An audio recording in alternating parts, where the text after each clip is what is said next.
Tuseme kwa kanisa umewahi kutongozwa na pastor? Pastor. Maybe father. Wa Catholic. Father wa Catholic amewahi kukutongoza? Na unajua ni father. Nilikuwa na sababu hapo mbele, sasa tulikuwa tumezoeana na wao. Saa moja siku moja akaanzia kunitongoza. Father, hebu nipe mistari ya father. Yaani padri alikwambia I love you so much. Kuna wewe sasa unataka kuharibu. Mpaka ananipea mpaka date. Unajua mechi ya padri ingekuwa amazing. Ingekuwa mechi international bwana. Ningejaribu. Niwasikizie.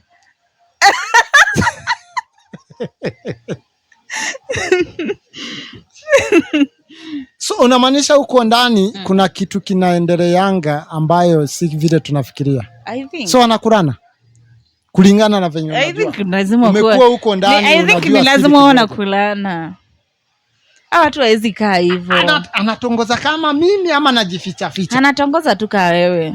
Akikwambia roho ya Bwana, alikuwa ananipigia simu mpaka usiku. Roho ya Bwana iwe nawe. Na wewe unasema nawe pia. Amen. Hii mtindo wa kulimana hii. Hau kumpea, tuseme ukweli.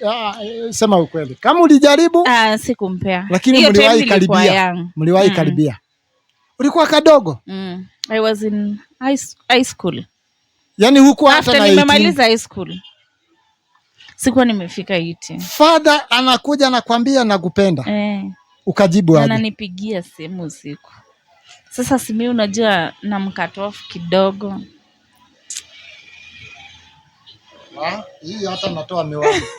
Yaani father amewahi kuja akakwambia I love you so much. Wewe ukakuja ukasema hapana ama mimi nilimwambia hapana. Sitaki kiboko ya Bwana. Hizo time unajua sikuwa najua hizo tabia mbaya. Huko unajua hiyo tabia mbaya.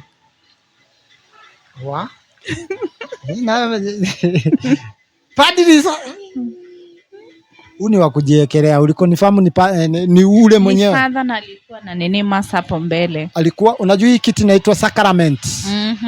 Alikuwa anapeana. Alikuwa mpaka anapeana. Na anakula hiyo kitu. Father ni father.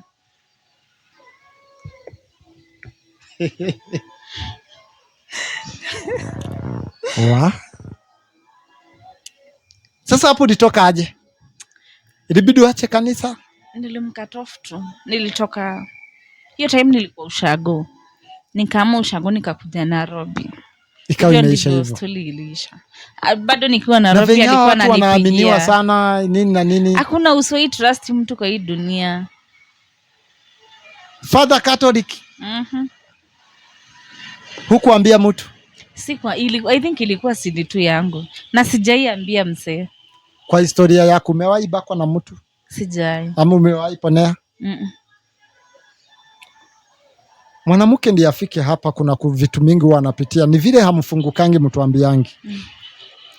Kuna vitu kama hizi za kukutana na father, maankos, mandugu wa baba yako ndio maankos ndio. Yaani kuna watu wenye mnakuwa mnaheshimu. Na bado wengine wanataka kulazimisha. Kuna kitu kama hii imewahi happen opposite ya hiyo father. Mtu akakukazia life kabisa kaona huyu hedi ni hame ama niache masomo ama mwalimu hivi.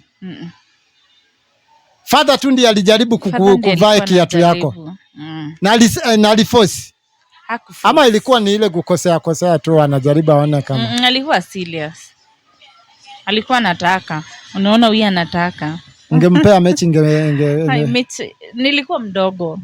Sasa sikuwa najua mambo ya mechi. Sasa alikuwa anataka nini? Ukijaribu kuangalia. Si chenye wanaume utaka. Hebu niheke wazi maana alikuwa anataka uokoke. Mimi naona ni utakatifu alikuwa aongeze ndani yako. Sasa ukaanza kumjaji. Ni ile mwanamke ukimwongelesha unaona huyu mtu anataka hizi na hizi. Si hivyo?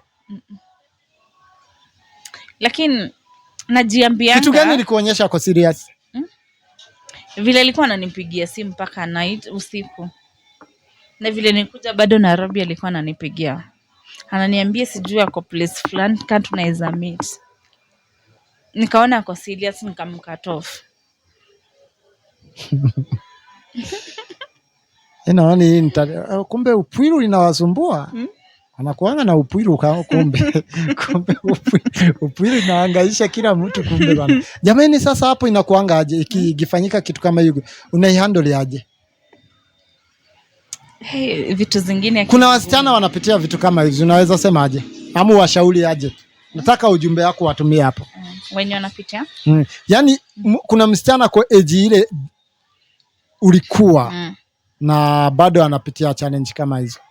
Anakutana na mafadha, anakutana na mwalimu. Wasichana siku hizi si kama kitambo vile.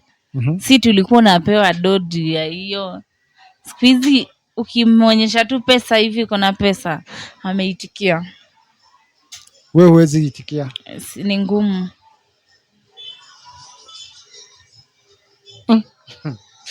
Mimi nawaambia tu kila mtu hustle.